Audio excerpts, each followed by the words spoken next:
नमस्कार, मैं हूं शंकर। न्यूज बाइस्कोप में आपका स्वागत है। बड़ी खबर ये आ रही है कि जो मंत्रिमंडल विस्तार को लेकर नामों की चर्चा चल रही थी, जो जेएमएम की तरफ से कुछ नाम तय कर दिए गए थे कि पुराने चेहरों को ही मौका दिया जाएगा। बसंत सोरेन, उन्हें डिप्टी सीएम की जिम्मेदारी मिलने जा रही है। सीता सोरेन पे अभी भी इब्बट बना हुआ है, यानी उन्हें मंत्रिमंडल में जगह मिलेगी या नहीं मिलेगी, इसके आसार हालांकि बहुत कम नजर आ रहे हैं। हो सकता है उन्हें कोई आयोग या फिर कुछ ऐसी जिम्मेदारी दी जा सकती है, या लोकसभा में दुमका से चुनाव लड़ाने का वादा किया जा सकता है। लेकिन कांग्रेस से बड़ी अपडेट ये आ रही है, पुराने मंत्रियों में रामेश्वर उरांव, बन्ना गुप्ता और बादल पत्रलेख ये दबाव बनाने में कामयाब रहे हैं कि जेएमएम की तर्ज पर अब कांग्रेस में भी चेहरों को नहीं बदला जाएगा। तो ये बड़ी अपडेट आ रही है। हमारे साथ मदन है, हमारे संवाददाता। मदन, क्या कुछ जानकारी सामने आ रही है मंत्रिमंडल विस्तार को लेकर? बिल्कुल, देखिए, अभी तक जो जानकारी है उसके हिसाब से अधिकतर पुराने चेहरों पर ही भरोसा जताकर और कोई फेरबदल ना करते हुए फिर से एक बार जो है कंटिन्यू करने की कोशिश हुई है। लेकिन अब बात ये सामने आ रही है कि जो जेएमएम कोटे से मंत्री पद खाली हुए हैं उस पर एक नए चेहरे आ सकते हैं। उसमें प्रबल दावेदार के तौर पर जो है बसंत सोरेन है। दूसरी तरफ सीता सोरेन की भी दावेदारी लगातार जारी है। कोशिश ये की जा रही है कि परिवार को भी साथ लेकर चला जाए, सरकार को भी आगे कामकाज जो है मजबूती से करने में मदद मिले और पार्टी को भी एक मजबूत बनाकर रखा जाए। इसकी कोशिश जो है जेएमएम के द्वारा की जा रही है। लेकिन सबसे बड़ी बात यह है कि अब तक जो स्थिति है वो ये कह सकते हैं कि मंथन अभी भी जारी है। जो नए चेहरे शामिल करने हैं, जो कांग्रेस की तरफ से जो नए लोग हैं जो अपने दावा पेश कर रहे थे, वो अभी भी प्रेशर बनाने में जुटे हुए हैं।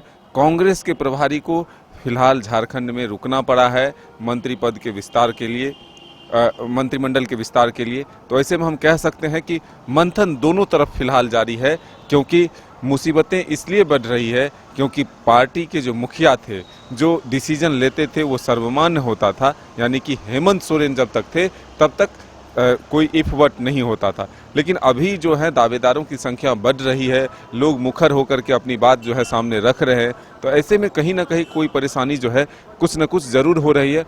अब देखना होगा कि अब राजभवन को कब तक जो है यह सूची भेजी जाती है। हालांकि 4 बजे का जो कार्यक्रम है वो तय है, राजभवन के द्वारा पूरी तैयारी कर ली गई है।